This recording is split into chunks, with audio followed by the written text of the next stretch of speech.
This is the Thoughtful Travel Podcast. I'm your host, Amanda Kendall of the notaballerina.com travel blog. Every episode I'll share travel tales from several fellow travel lovers, and together we hope to entertain and inspire you, remind you of some of your own great travel experiences, and encourage you to hit the road again soon. Hello and welcome to episode 141 of the Thoughtful Travel Podcast. Today we're talking about immersing with locals when you travel.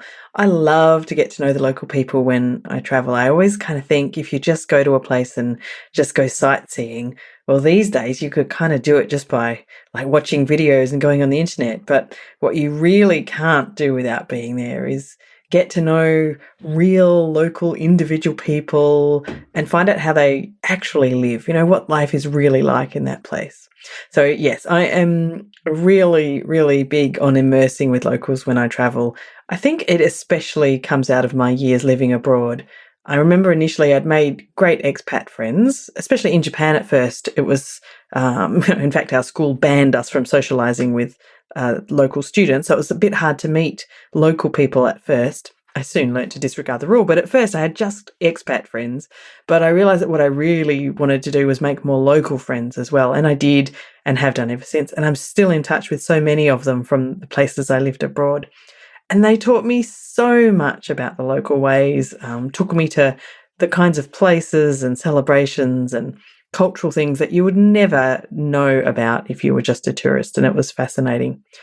And especially if you ask my son, he would say, I still have this issue. I still love to, to really talk to locals as much as I can. We've just back from Denmark, and I'll tell you more in a future episode, but briefly to say that we stayed at Airbnbs, mostly where the host lived on site as well. And I could actually see my son's eyes roll every time I started on my track of asking the hosts in-depth questions about their culture. But they were so happy to chat, to the point where I realised in 2 out of 3 of the Airbnb reviews of us, they actually mentioned it. Like one of our Airbnb hosts said, Amanda is such a sweet person, very nice, and we had a very fine communication both before and during our stay, or their stay. We talked about a lot of subjects concerning our countries, so it made enough of an impression that she left it in her review of me. And the same with another one, very easy and interesting conversation, one of our other hosts said. So they love being able to talk about their culture. And of course, they asked me things about Australia as well. And, I just love that. So, but yeah, my poor son often then had to listen to these long adult conversations. And when you're 9, it does start to get a bit boring. I get it. But anyway, yes, I'll do a follow-up to last episode 140 about thoughtful travel in Denmark, and I will tell you more about what I talked about with our hosts at some stage, but not today. So before I talk to my 3 guests today about how they immerse with locals when they travel, just a quick plug for Travel Journal School, because very soon, in fact, when this episode goes live, it'll be a week or 10 days or so until my next course starts during June 2019. It's the Start a Personal Travel blog course. If you're keen to know more, come along to traveljournalschool.com and I will let you know more. So on to our guests chatting about how they immerse with locals. And my first guest today is Seng Mah. And Seng chatted to me about his 3rd trip to India. The last 2 times I was running photography tours there, and this time we finished the tour, and then which was just an amazing experience, a very connected experience for everyone on the tour. And we had a couple of guests who I think had very similar experiences to me when I first encountered India. So it was very, very poignant and very emotionally moving for them. But after that tour, I spent some time in Kolkata, simply because I haven't actually been to Kolkata. Mm-hmm. And Kolkata is not a place that Western tourists go to of their own volition, unless they're doing voluntary work or they're there for work reasons. They don't visit as tourists, so to speak. So when you're down at the street level in Kolkata in any way, you're meeting people who are not exposed to mass tourism or tourism in any respect. And in so many ways, it really kind of reaffirmed the deep and very meaningful level of connection that you can make when you travel down at the street level, because I found the people I met to be incredibly welcoming, very inviting. You're just walking around and you're called over to chat with a few rickshaw-wallahs, the people who ride the bicycles and have passengers at the back of it. And, obviously they work very hard and they don't make a lot of money, but they probably make enough to make a living out of it. And you're just having a conversation, even though, like, I might know 4 or 5 words. And you try to make sense of it. And eventually someone with a bit of English will come in and help translate. And you have this full-on conversation with 3 or 4 or 5 people. And then before you know it, they're inviting you to have chai with them. And you spend a bit of time. So it's that level of connection that was so refreshing again to experience on a personal level. Because I think, obviously we live in a world that's fairly divided at the moment, and I kind of love the fact that I can actually go to a place like Calcutta, and I was born Chinese, obviously, so I don't look Western, and still have this amazing level of engagement and connection with the people that I meet, and it's actually very moving, because by the end of it, they're shaking your hands, they're giving you hugs and things like that.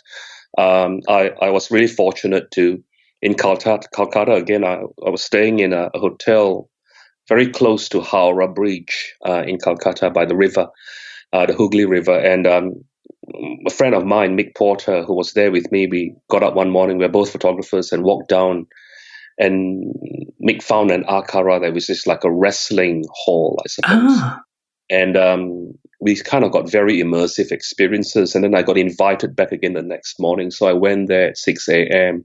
And I think I had, They took me in and they spent a lot of time with me, and they invited me to participate in a lot of different bits and pieces, and you feel very kind of included. In photography terms, they say that they use the word embedded, but I say you feel very included in terms of what they did. So it was very touching in the sense that, here I am, I'm a stranger in this town, and they just brought me in, and they were as curious about me as I was probably curious about them, and asking me questions about my life as I was asking them questions about, the akara and Indian wrestling and things like that. So again, it's one of those things where I think there's a lot of value going to places that are not highly touristed, simply because I think you have deeper levels of engagement with the people that you meet, because you don't have the specter of commercialization, the potential of making money from tourists kind of imposing itself over the sorts of interactions that you have with the people. Yeah, exactly. They're just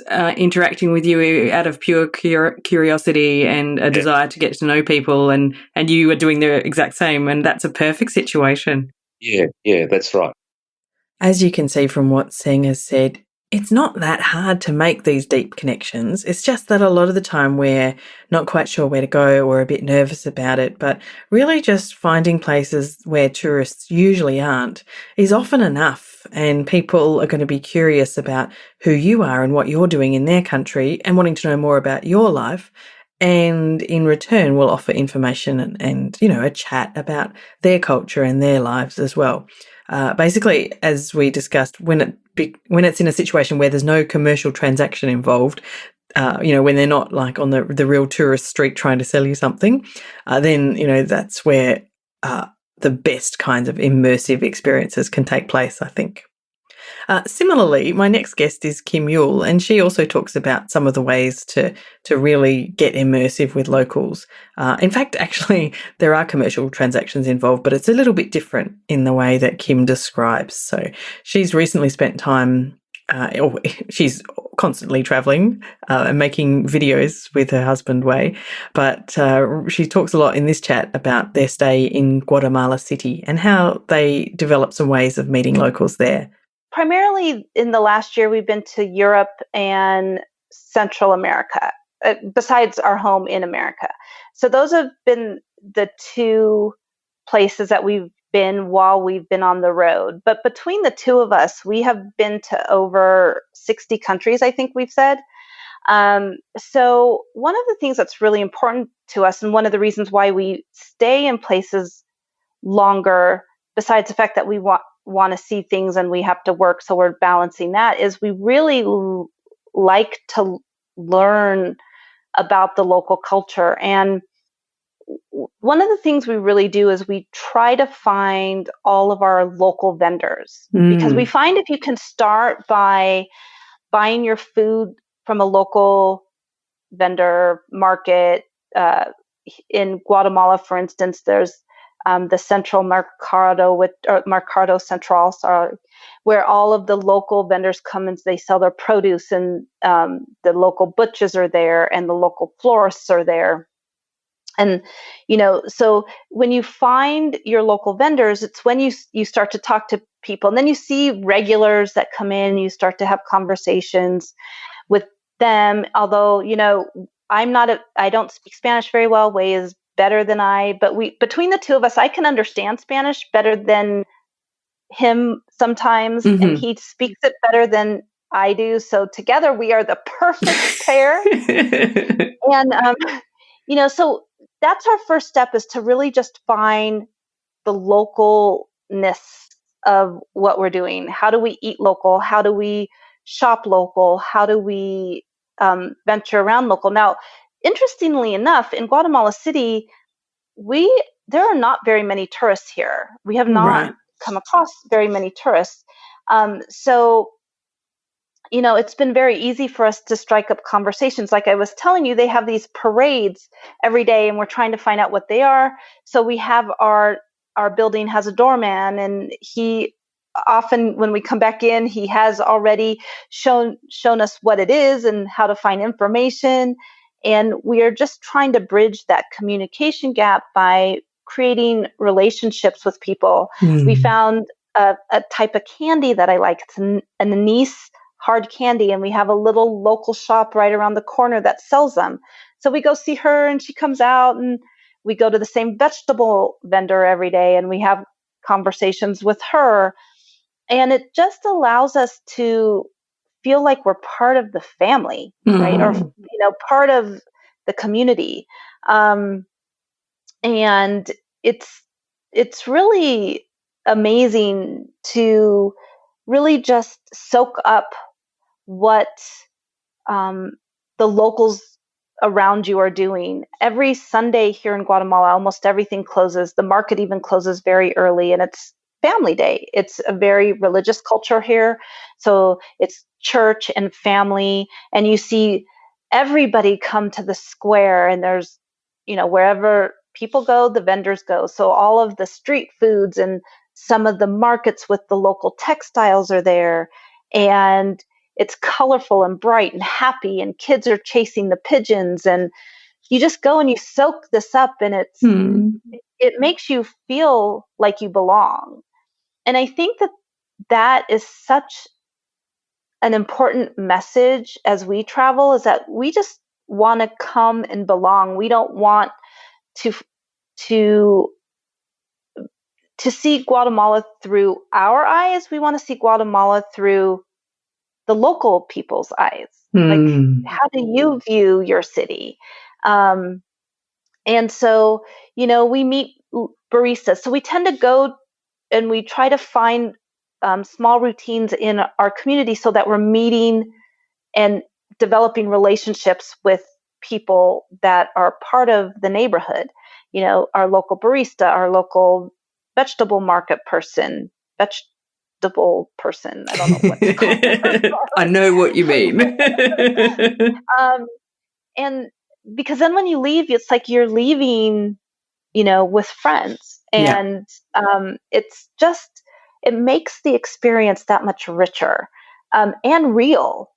It's not seeing Guatemala City through a tour bus or through a guide. Although we do get guides when we go to do certain things. Sometimes we will take a tour, mainly because the transportation becomes so easy that way. True, yeah. And you get a level of history that you wouldn't be able to get from just some initial research. But it just allows you to feel like you've truly experienced something, and that's really important to us.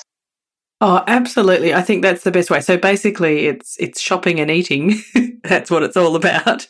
But that's where it starts, right? Yeah. Because that's what people have to do all day, every day. And if you are, mindful about doing that, in like local little places, near where you're staying and you go back, every day for a coffee or whatever, then people start to recognize you. And I remember I interviewed a guy once who said, we were talking about slow travel, and he said his definition of slow travel was if he was somewhere long enough that the local coffee shop knew his name and his order when he walked in. That's awesome. Yeah. Well, and we're trying to so one of the things we're really excited to do about in Guatemala City is we want to do a food story. I believe food and celebrations obviously connect people. So this town is perfect for both of those. I mean, like, we see parades every day. We've been trying to film them because we want to try to do a celebration video. And then food. Everybody, no matter who you are, you eat. Yes. And so it really does bring people together. So we're trying to do we want to go out and try local dishes and understand the heritage behind the dish or the history behind the dish so that we can share those stories, because I really think that is a great way to learn, about a country is through their food. And it was the same way in Italy. Now, Italy is a little bit easier because I have family there. And we stayed up in northern Italy for 6 weeks last summer. But, I wasn't with my family the whole time.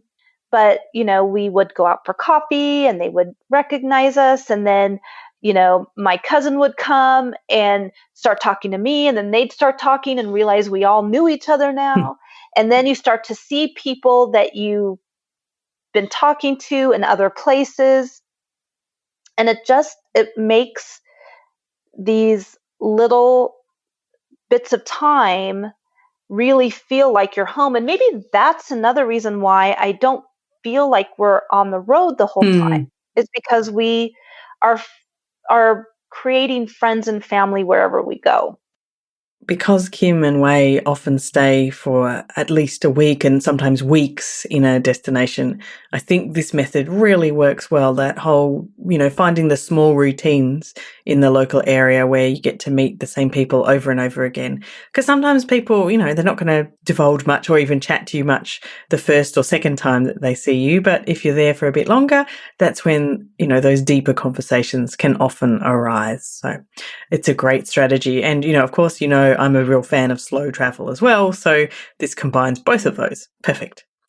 Now, my final guest today is Joanne Katz, and she has recently returned from visiting Iran, which just sounds like a fascinating destination to me. I am actually plotting to put together a whole episode about visiting Iran soon, because I've had several people I know go and tell me so much wonderful stuff about it.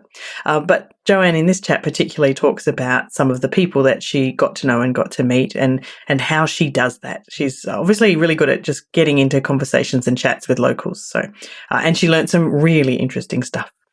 So interaction with locals in Iran is actually very easy, because people are so excited and happy to have foreign people visiting their country. So you'll be walking down the street and the shy people will just walk past and sort of say softly, "Welcome to Iran," or "Thank you for coming to Iran." Wow. But at other times, I suppose I'm quite keen to talk to local people, so I kind of put the right body language out there and make eye contact with people, and particularly women, and they're always very happy to talk. So I've had a number of interactions with women, some of which I suppose were a little bit sad in terms of their life there. And the two in particular that I wanted to share with you, although there's probably 20 more, was when we stayed at what they call an eco lodge just outside Yazd, and a young woman was working there. She had a tourism training in tourism, and she was single, and she had perhaps a couple of relationships or maybe one, but basically she said, "I'm not going to get married." Oh. And I said, "Well, why aren't you going to get married?" And she said, "Well, if I get married, it will be expected for me to have children." And then she went on and she said, "And if I have children, there's a 50% chance that the child will be a girl.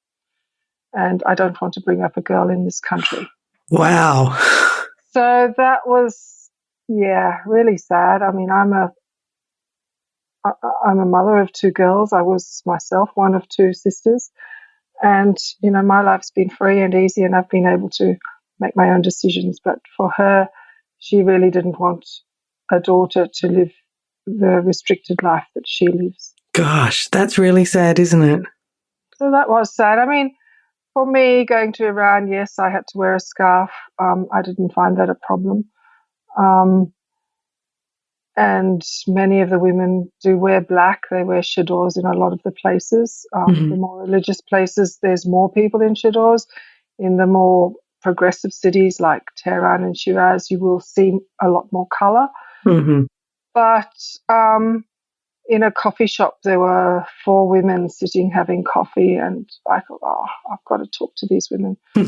And I sort of said, do you mind if I take your photo? Because they were wearing black hijabs and black clothing. One of them had the chador, the other had the black or navy tunics and a chador, not chador, a hijab that covered their hair and came over their shoulders.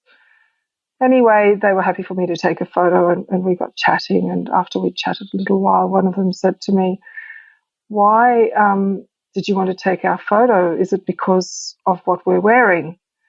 And I sort of said, well, yeah, I suppose it was, but it was also because there's 4 women socializing in a cafe, and the impression that we have from overseas is not always that women can socialize, that they're free to go around as they wish. And so they took their phones out and they showed me photographs of them wearing color. Oh, wow. They said, in actual fact, what we're wearing today is our uniform. We have to wear this. We work for the government. So we have to wear these clothes. So I suppose in Iran and probably in many other countries, just by getting to talk to people, you learn a little bit more about what you see, and it helps you perhaps change judgments that you might have made if you hadn't have spoken to them. Absolutely. I found that really interesting, because in their homes they certainly don't wear the hijab or the scarf. One of the 4, as I said, she chose to wear the chador, and possibly she was more religious than the others. But the others, that's only what they wore when they went to work. When they were at home, they wore different clothes. Yeah, isn't that interesting? And you're right, we tend to make assumptions based on what we're seeing in the street. We think, and at least it's with our own eyes, so we think we know what we're seeing. But yeah, without getting to chat to the locals, you're never going to know the full story, are you? No, that's correct. I mean, the other one is when you see little girls wearing hijabs in the street, or even chadors, like a 8 to 10-year-old, putting this black cloak over her head and holding it under her chin with her right hand, and you think, oh, I wonder how I feel about that. And then you talk to people and they say, well, she actually wants to dress like her mother. Right. And, that may be the case for many of those little girls. It may not be the case, but it just sort of makes you question a little bit some of the assumptions, as you say, that you've made previously. Yeah, absolutely. To us, it seems, I guess, it seems like it's not something we would want for our children or for ourselves, and it seems restrictive and all of that. But there's so many reasons, and it's important to think of them all as individual decisions, I suppose. Yeah, that's right. There was another woman, and this one kind of disturbed me a little bit, really, a bit like the young girl who said she wasn't going to have children. We stayed in a different guest house in Yazd, and this young woman came from a wealthy family in Tehran, and she had training in, I think, conservation, like conserving buildings and history and that sort of thing. Mm-hmm. Anyway, she wanted to run a guest house, and her family set her up with a guest house, which she tastefully decorated and restored, and it was beautiful. She was probably in her 30s, but quite young, like giggling and a young person. Her English wasn't great, but because we stayed there and we took her out for dinner, we got to know her a little bit. When we arrived at the guest house, she was there with a young man who she introduced us to, and he left soon after, and she showed us our room and everything. When we went out to dinner, we chatted a bit more, and she explained that he was her boyfriend. And I don't know the actual term in Persian, but she'd arranged for her parents to meet him, and it was a bit like he was asking permission to get married to her. Right. But unfortunately, he had no assets whatsoever. He was struggling a bit, and her father said no, and that was the end of that. Gosh. So she still sees him.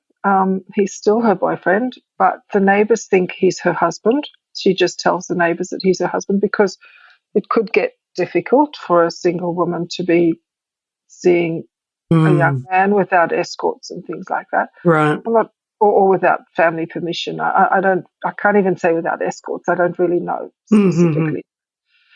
But I just felt that was so sad because she was struggling with the guest house, and she really wanted another person to help her with the whole running of the guest house, just support to, help her with marketing and that sort of thing. And he would have been the person that she chose, but her family wouldn't allow it, and that was the end of that. That's hard, isn't it? It's not something that would happen in our culture, so it's very hard to imagine. I mean, I would just say, well, sorry, Dad, I'm not going to listen to you and go and do what I wanted. But well, that's right. I mean, how many the word elope is probably an old-fashioned word, but how many people just go and get married and come back home and say, we're married? We're married, yeah. Now, like it or lump it. Yeah, exactly. Yeah.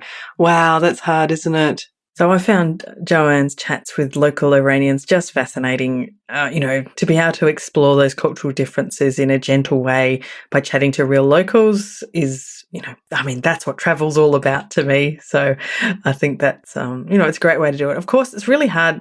And, you have to be very, thoughtful about it to have these conversations in a really respectful way. But I think in general, most people are pretty happy to discuss cultural differences as long as that respect is there. So I thought that was great. Anyway, thanks so much for listening to episode 141 of the Thoughtful Travel podcast. A very big thanks to my guests. First of all, I chatted with Seng Mah from Venture Photography. You can find Seng's work at venturephotography.com.au. Next, I chatted with Kim from Nomading About. You can find her at nomadingabout.com, or you can look up the Nomading About YouTube channel. There's lots of great content on there. And last but definitely not least, I chatted with Joanne from Travel with Joanne, and you can find her at travelwithjoanne.com.